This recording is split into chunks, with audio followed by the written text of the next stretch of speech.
You're good to go? Excellent. Thank you. Hello, everybody. Welcome to the Talk to Danielle podcast. I am your host, Danielle C. Baker. And before I introduce you to today's guest, I just the usual reminder of like, follow, or subscribe to whichever channel you are watching from or listening to. And today I have a really fun guest, an amazing guest. We're going to be talking about your money today. This is first time I'm bringing up money on the podcast.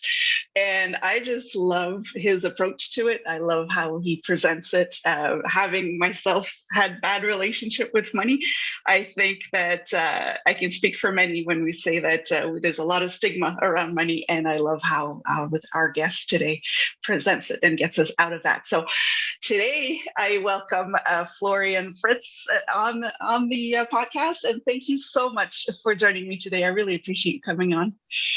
Thank you so much for inviting me, Danielle. It's great to be here. That's awesome. And before we get started with what you do and your whole concept, your whole take on how we should build a relationship with our money, can you tell us a little bit about yourself and how you got to where you are today? Sure, of course, I'd love to. I started as a financial advisor in 2003, so about almost 20 years ago. And yeah, I had a lot of fun. I learned a lot and made good money. And I made one of the biggest mistakes that I taught my clients not to do, which was spending all that money that I made. Right. And I stayed there until the last financial crisis in 2008. And that's when I found at the latest that I didn't really like how the financial industry is treating their clients. Meaning banks and investment companies make all the money and clients take all the risk and pay all the fees.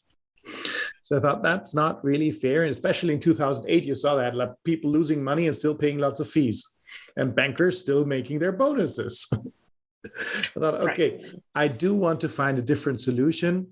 I want to learn how to create wealth, whether the markets are going up, down, sideways, or crazy, or whatever they're doing, because there are people making money in crisis, right? There's lots of them, actually. So how do they do that? That's what I wanted to learn. Right.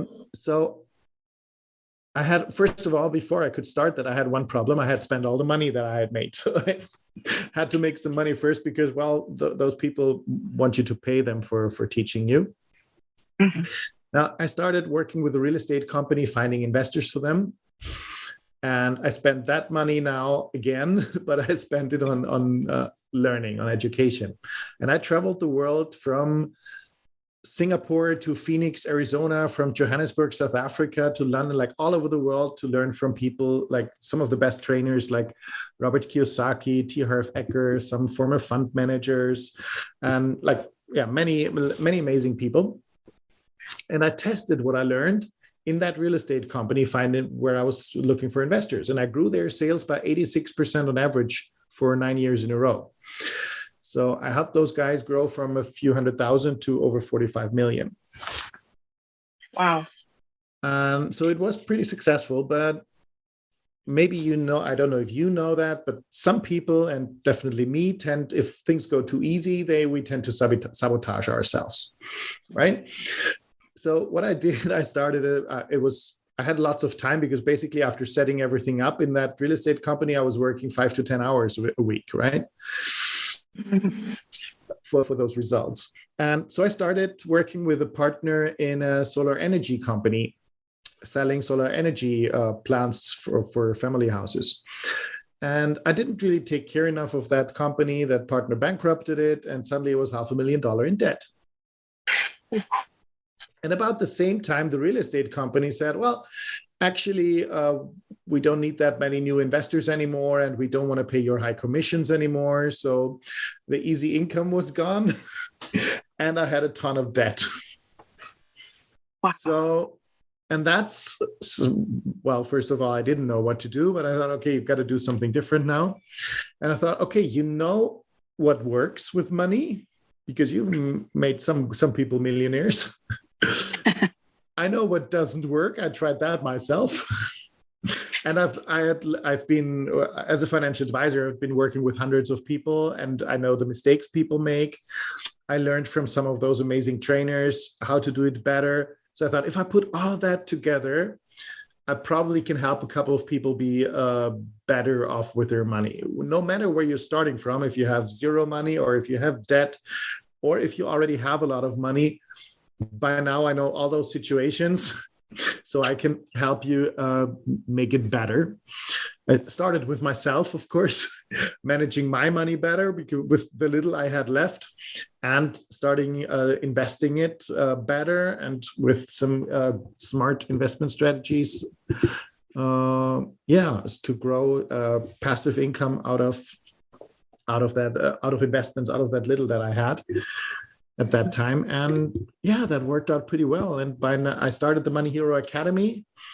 And by now I'm international trainer, have been training on, I don't know, well, mainly online, obviously, since over the last 3 years, there weren't that many offline training opportunities, but I've been on online stages now with my mentors, with T.R.F. Ecker, with Robert Kiyosaki. I've been speaking on the same events. And yeah, training, I don't know, hundreds or thousands of people all over the world now with all that stuff that I experienced. Yeah, that's amazing. And that when you've experienced it yourself, you put yourself in a position where you know exactly what people are going through, and you know that it's possible to get them out of it. So Yeah, definitely would do it. Is there can you explain a little bit, because you if anybody goes and sees what you do on social media, you talk a lot about that relationship and how that relationship with money impacts our lives. Can you explain that a little bit more, and how to which extent our relationship with money will impact our lives? sure, absolutely. Now, if we look at our results in life, right, where do our results come from? They come from our behavior, right? What you do determines what you get. Right. That makes sense, right? Like, for example, if you want to lose weight, you know what to do, right? Eat less, move more. That's right. Nobody ever got fat from eating one piece of cake, so that won't really harm you. But if you eat a whole cake every day, you'll soon see the difference. That's right. And the same is true for money, right? If you go and buy a piece of cake, that won't make you poor. But if you buy something that you don't need every day, well, you'll see the result in your bank account. So your regular behavior, your habits determine your results. Now, where does your behavior come from? Your behavior is determined by your mindset, by your attitude towards something. If you think you have to work hard for money, what are you probably going to do? You're going to work hard. Yeah. Probably going to work hard, right? Now, Yeah. are all those hardworking people that you know, are they all rich? No. Most of them are broke, right? Yes. So there's something wrong with this belief, but we still believe it, and we even teach it to our kids. But it doesn't work, right? And if you think you have to work hard for money, if you think money is the root of all evil, money destroys your character, if you think money is bad, you can never, ever, ever be rich, because you don't want to be a bad person. Yeah. Right? So you're working hard, you're spending all the money because you can't have money, because that would make you a bad person. And that's that's how your relationship with money determines your result without you even knowing it, right? This works subconsciously. You don't think all the time, oh, money is bad, I have to spend it. No, you do it subconsciously. You get it, you spend it. Yeah. And it's a bad habit to get out of as well. Yeah. This is, it's absolutely there's even for the spending, I had clients from all income brackets, like with very low income, medium income, high incomes, and all of them have the money spent at the end of the month. No matter how much you earn. There's actually a law explaining this. It's called Parkinson's Law, that tells you the demand for something will always match its supply. You know that from time, probably. If you give yourself 2 weeks to clean your house, how long is it going to take to clean your house? 2 weeks, right? Right. If you give yourself 2 days, you can do it in 2 days, right? And if your mom calls, she's coming in 2 hours, you can do it in 2 hours. Right? That's so true. Yes. So demand will match the supply of whatever it is. And the same is true for money. You look at your bank account, you see money, you spend it. Unless you trick yourself, you have a system where you take that money away, put it somewhere else so you don't see it anymore, and then you can keep more of it and invest it and make it work for you. And you have to build a relationship with money, first of all, where you think it's your friend and not your enemy. There's nothing bad about money. Money is just a tool, right? If you think, money makes you a bad person, why would it, right? If you look at a hammer, can you kill a person with a hammer? Yes, you could. But is it the hammer's fault? Not really, right? Same with money. Money doesn't change your character. It just makes it more obvious, right? Because more people will notice because you can do bigger things. If you're a good person and you have more money, you'll probably help more people and you'll be an even more helpful person. Like one of my mentors, I think it's T.R.F. Ecker, says the best way to help poor people is don't be one of them. Yeah. But if you're a jerk and you have more money, you'll be a bigger jerk, or more people will notice that you are. So money doesn't change you, it just shows it to more people. I like that. I like that you brought this point, because that was going to be a question about that whole, money makes you evil, makes you a bad person, it corrupts people. And when I was working on my money relationship, it was something that I used to, that caught my attention. And I love the visuals that you give with the way you explain things with the hammer. It's the same with money. Money doesn't make you a bad person. It was already in you. It gives you a reason to make it come out more, basically. And that stuck to me, because then I realized you can do good things with money. And there's so many people out there that do good things with their money. We just don't talk about them as much as we talk about the bad people. Yeah. Of course, news is always full of the bad stuff. That's how they sell.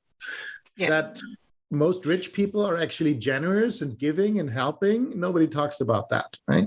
Mm-hmm. And why do you think that you are going to be one of those bad people if you have money? Why? Now, if you ask people, right, in a room, and you have a couple of people, and you ask them, most of them will say they think they're generally good people, right? Most people think they're generally good. Now, how much money would it take to make you a bad person? Like Danielle, if you had $100,000 more, would that make you a bad person? No. Okay. Okay. 500,000. 500,000 turns you into a bad person, right? No. Still not? No. Okay. I don't know. $1 million? Does $1 million make you a bad person? No, it does not, right? It's still your choice what you're going to do with that money. Yeah. You always have a choice. There's always it's a game we used to play as children. Would you kill somebody for $5 million, or would you, just that whole? It's actually, and just listening to you talk just made me realize it's drilled into us so early on that we actually make it a game out of it. Of would you? How far ethically and morally, how far would you go for money? And that's really interesting. Yeah. So let's go on the positive side. Let's not talk about how, killing people with hammers and stuff. Let's not kill people with hammers or money or anything. Yeah, let's not do that. Let's not play that game. We're going to change that now. That's what you focus on, is changing that relationship with money to make you, to bring financial success. So how do you approach it with people? We say, what's one of the first steps that we could do to say, okay, I'm changing my relationship with money to take a positive direction with it? What would you recommend? Yeah, well, first of all, become aware of it. Find out what your current relationship, your current thoughts about money are. Right, I created a money mindset identification worksheet where you're answering a couple of questions to get into your thoughts. Okay, what comes up, right? When you think about money, what are your first thoughts? When you think about rich people, what are your first thoughts? When you think about wealth creation, most people will say, oh my God, that's not for me. Only rich people can make money. And just become aware of those thoughts. And then, okay, where do they actually come from? Where does that mindset come from? Well, we learned it as kids, as you said, like by playing games, like what would you Yeah. do? Or by your parents telling you 100 times that we can't afford this, right? Okay, so you got, okay, I can't afford this, I can't afford this, I can't afford this. If you heard it 1,000 times, well, you're going to believe it, right? Or one of my favorites, giving is better than receiving. Right. Now, first of all, if you like numbers, and I do, it's a mathematical equation, right? Giving, receiving. You need one person to give and one to receive. How can be one side better than the other? That just doesn't work out, right? It's equal. You need both. Otherwise, it doesn't work. And the fun thing is that those people telling you that giving is better than receiving are usually at the receiving end of the equation. That's right. So yeah. How's that? When you have it, it's bad. When I have it, it's better. Yeah, exactly. It suddenly becomes good. That's just, yeah, that doesn't work out. Yeah. Okay. So you need to get aware of these beliefs. And how did you get them? By hearing them thousands of times. Now, how do you change them? Well, by hearing better, more supportive thoughts thousands of times. How do you do that? Well, tell them yourself. Your subconscious is lying to you every day. So now you can reverse the game and just tell yourself. Affirmations is an amazing tool, powerful tool. Just write down what you want to believe about money and what you want to get out of money, and tell yourself, well, first of all, start with yourself. Tell yourself that you love yourself, because most people don't, right? So start with, I like myself. If you can't say I love myself, some people have problems with that. Say, I like myself. And that will make the world of a difference already. But I love myself. I trust myself. I can do this. I deserve to be rich. I can be rich.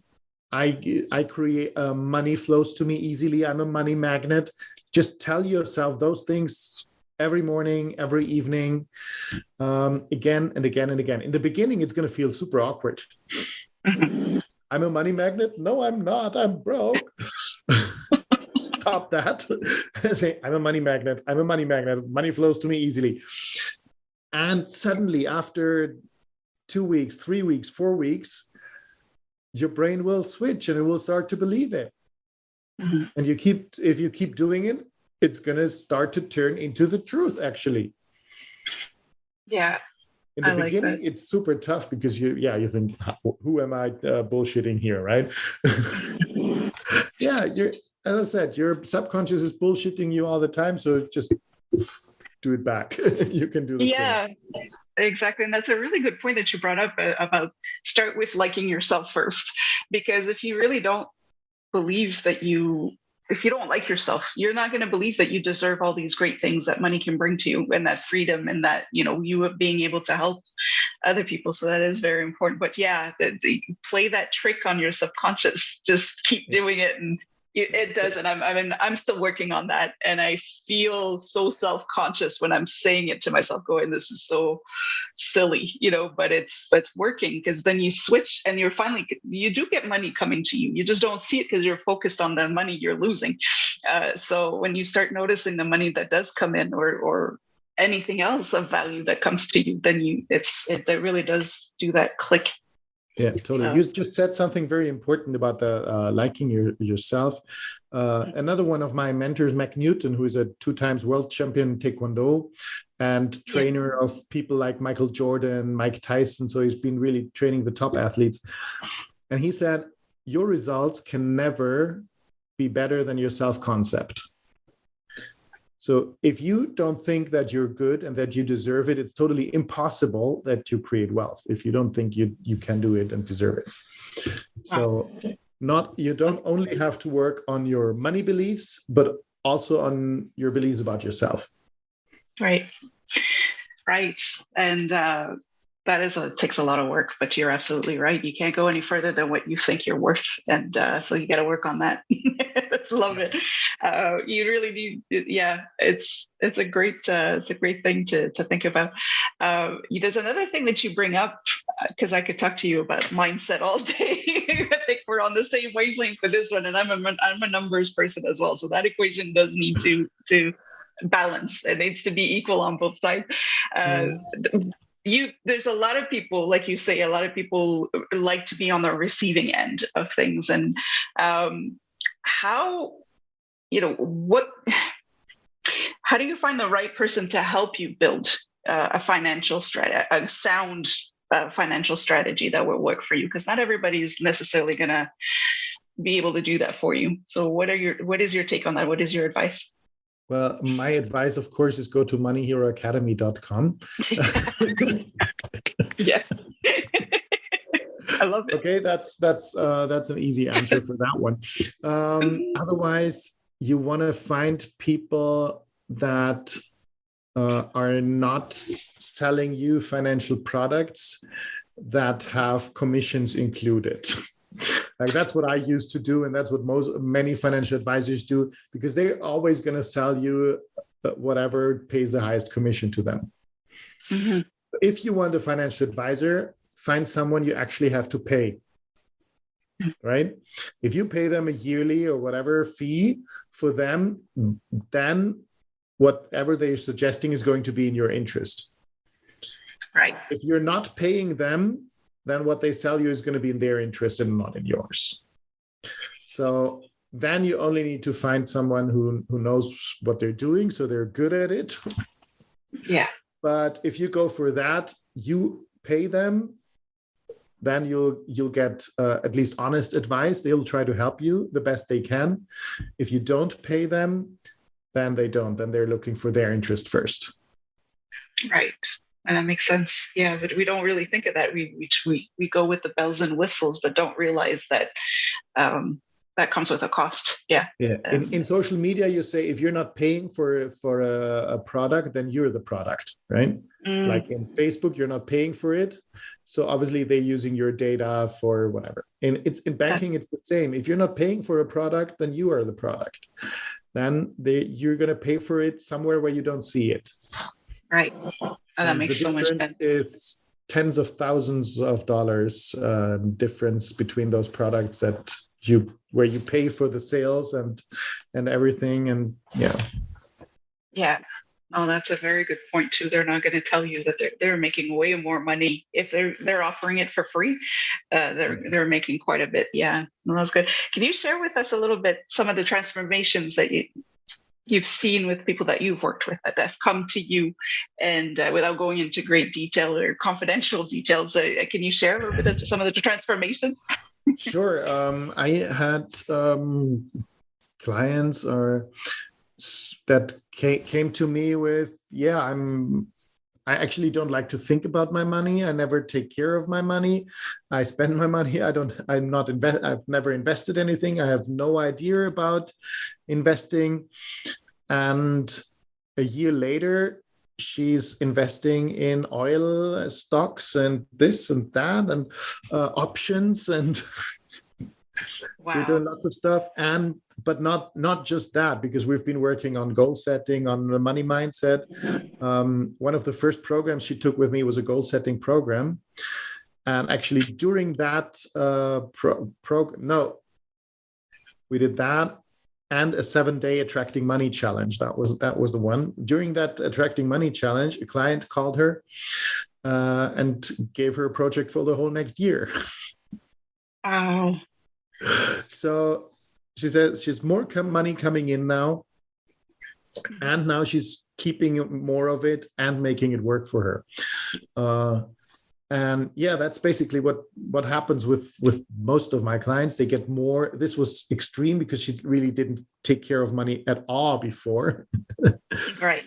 Others are not that extreme maybe in the beginning, but all get more conscious about money.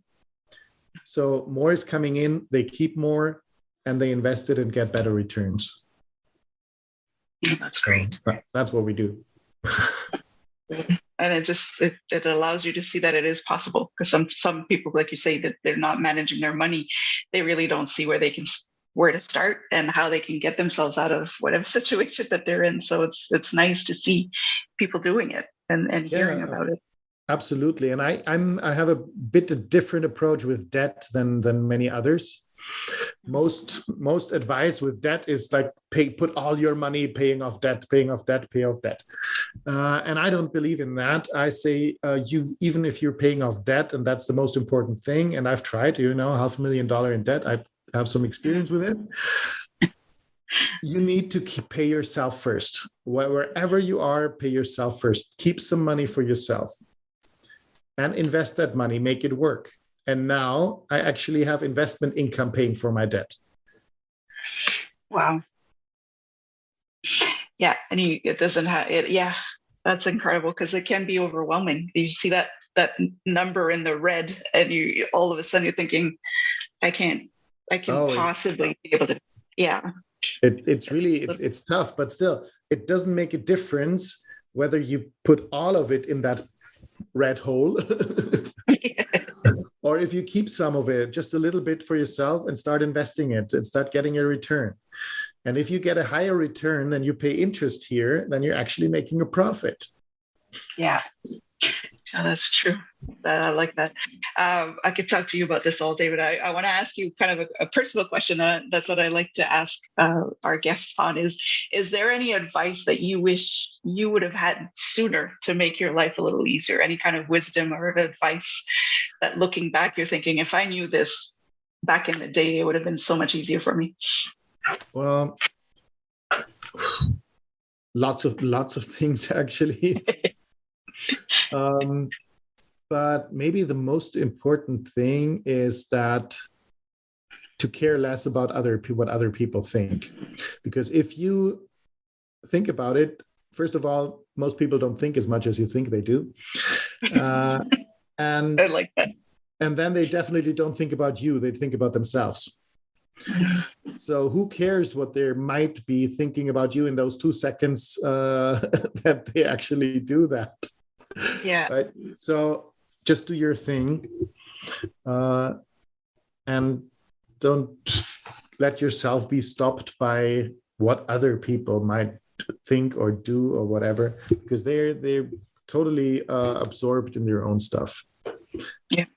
So if I had taken care less of appearance and what other people might think, that would have made a big difference. And then, of course, getting financial education earlier would have been very, very helpful. Yeah. Oh, no, you're right about that, because it's not something we're really taught. Even in school, they're not really talking about, you learn about compounded interest and things like this, but the relationship with money, the whole work that's behind it is really not taught. So yeah, that is a very important point. I think that's on purpose, actually. They don't really want you to be good with money. Because if people would understand our financial system, monetary system, tax system, and all that stuff, we would, I think already Henry Ford said, we would have a revolution immediately. That's so true. Yeah, no, you're right. Yeah. So we're constantly being robbed and taken advantage of. So yeah. Of course, that's why we'll never learn that in school. No, you're absolutely right. And that's why it's important to go and get the help somewhere and start somewhere. That's absolutely important. I love that. I could ask you so many more questions, but I want to ask as well, how do you find balance in your life between work and home and everything? What works for you to be able to kind of balance everything out? Oh, I'm generally, I'm not a very stressed person. I'm not a workaholic. So I don't know if you've seen the post I've done recently with getting up at 4 a.m. doesn't automatically, or 5 a.m., whatever it is, doesn't automatically make you rich and successful. Yes. It depends on what you're doing in your time, right? Right. And I'll never, I get up at 4 or 5 in the morning when something's important is going on, right? I get up at 2 a.m. in the morning if I'm doing a presentation for the Philippines or somewhere, right? Right.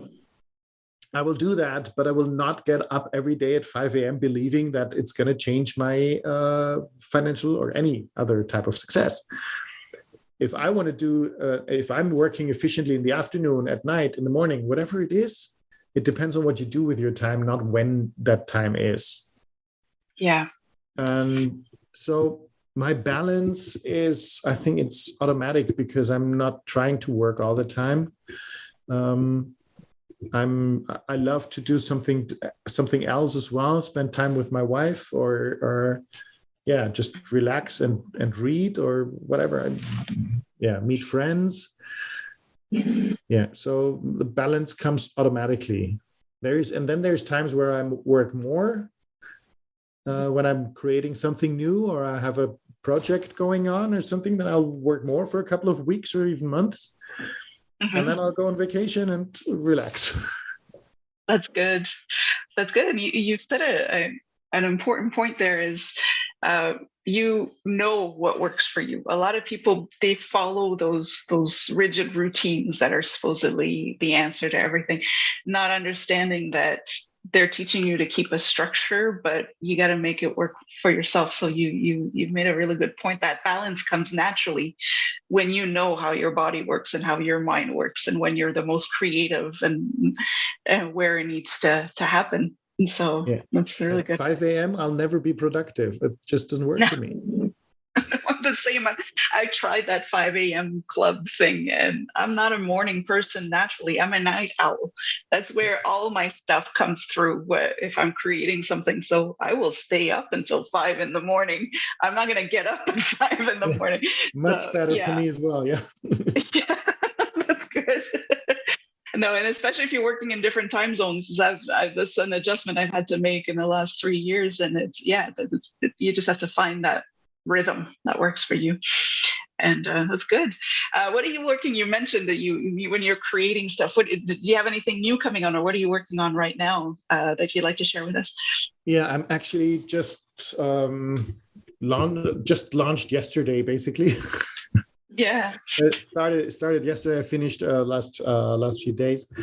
I have put together since starting the Money Hero Academy, I've tested all sorts of things, this program and that program and this webinar and that one. And now I put all these things together because people always told me I'm too cheap. You got to be more expensive. You got to charge this 1,000 and that 1,000, add another 1,000. And I thought actually that's not really what feels good for me, because if I look who really needs more help with their money, not the people who already have lots of it, but people who still want more, right? Okay, or need more, right? Yeah. So charging, I don't know, 5,000, 10,000 is okay. Yeah, if somebody wants more time and more help, but that does it. I don't want to work with, I don't know, 5 people and help them get a little richer. I want to work with thousands of people and help them create a better financial life. So I've put all these things together that I've been, I don't know, charging hundreds and thousands for, and I've created extras, helpful stuff. Now, my favorite at the moment is I've created a 90-day wealth journal, where every day you have a few exercises are the same every day, a gratitude exercise, a success journal, and a money-related task you have every day. And since I'm doing it myself, I'm on day 40-something right now. Nice. I had people inviting me to speak. I had people asking me to train or be trainer at events. I had people asking me to work with them. And yeah, so for myself, even it works that I'm getting more stuff coming in. So I've created a couple of those things and added on top of that. And I put all that in a membership program, working on financial education, money mindset, and money management. And I think it's the most affordable financial education platform on this planet because it's $7 a month. Wow. That's unheard of. That's really, especially now we're in the era where everybody's pushing the high ticket programs. That wow, I'm that's a cup of from coffee. That's that's amazing. that's a cup of coffee. I think I went in the opposite direction from you got to be more expensive, you're too cheap, you got to charge more. No, I want to do the opposite. I want to have more people coming in, more people learning, more people being able to take advantage. So it's Mhm. $7. I think that's affordable for basic Yeah, one. absolutely. um, Yeah. yeah. That is incredible. You just blew me away with that. With that. I was like, wow, I'm going to be pushing that. Everybody that's listening, please understand that you can sacrifice one cup of coffee a month to get that life that you want and that freedom that you want. That is amazing. I'll get to the information on how people can reach you and how they can get into on this program. But I do have a question that I ask everybody, and that's a promise that I made a little girl a few years back. Because we ask this question to children all the time, but we stop eventually as adults. So the question is, what do you want to be when you grow up? That's a pretty cool question, but and if you had asked me last year, I'm not sure if I would have the exact answer. But now I think I'm pretty much there. Yeah. The only thing I want more now is for this platform, the Money Hero Academy, to grow and really have thousands of people in there and learning and profiting and becoming like creating their financial dream lives out of that. But that's exactly what I want. That I can help not 5 people for thousands of dollars, but thousands of people for little money to actually change their rewrite their financial stories. That is amazing. I love that question because there's no limit to it.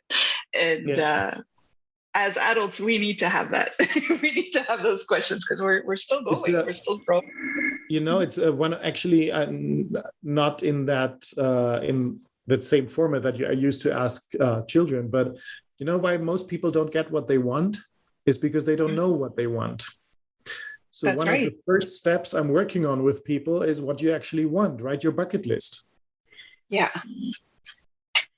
And it's true because when I started from a few years back, when I decided, okay, I need to get my life back in order, that was one thing I had difficulty with. I couldn't honestly say what it is, like that limitless dream. I just wanted to sleep and get through the day. That was as far as it would go. But and it's so powerful when you're able to finally open up and see what it is that you want to do or what you're working towards. Right. And do it as detailed as possible. Then people tell me, when I tell them, you got to write at least 101 goals, okay, and dreams. So I only know 20. Well, give me one of them. Yeah, I want to travel more. Okay, come on. How does that feel? I want to travel more. Where do you want to travel? Well, I want to travel to Italy. Okay, Italy. Wonderful. Now, tell me what is more emotional? I want to travel to Italy, or I want to sit in Tuscany at this vineyard close to Florence, drinking this full-bodied, deep red wine, sitting in front of the old castle with purple flowers growing on it, smelling the olive gardens, having this beautiful view over the countryside. What's more emotional, right? You can go into more details even if we have more time. But you want to describe everything. Which restaurant do you want to visit? Go to their website and look at their menu and pick what you want to eat there and what you want to drink there, right? Create an experience. And then when you feel it with all your senses, that's when you have this magnetism that's going to draw you there. And that's how you get it, not by, I want to travel more. Yeah, you're so right. I love, again, as I said that earlier, but I like the visuals that you're giving because now I want to be in Tuscany. Yeah, right. I didn't know I wanted to go to Italy, but now I do. So it makes a big difference when you get into details. And it's like pulling teeth sometimes, but it is possible. You're able to get there. Yeah. Oh, I really could speak to you all day, but I'm going to ask you for anybody who does want to work with you and want to see what you do and what you're all about. Where can people reach you or follow you, or how they get a hold of you? Yeah, so as I said, the easiest thing is go to moneyheroacademy.com and become a member of the Money Hero Academy for $7 a month. We have a private support Facebook group where I answer every question within 24 hours, at least on weekdays. So you get support. You will have Q&A sessions. We'll do a monthly cash flow game where we play cash flow and practice your money skills there. So that's probably the best part where you'll get most of me. Otherwise, of course, you can send me an email to florian@moneyheroacademy.com. Mm-hmm. I do have a free Facebook group, which, surprise, surprise, is called Money Hero as well. So you can join that one. And of course, I'm sharing lots of free stuff in there as well. That's wonderful. So and I'll add all that information. Those are the best ways to find me. Yeah, and I'll add those into the description and the comments wherever this will be streaming. I'll make sure to add that information so people can get in touch with you. So thank you so much, Florian, for this. This was wonderful. And again, I could talk to you a lot more, but we'll end it here. I know it's late for you during the day. And thank you so much for coming on. It's just a great pleasure to have you on. It was great fun. Thanks for inviting me, Danielle. Thank you so much.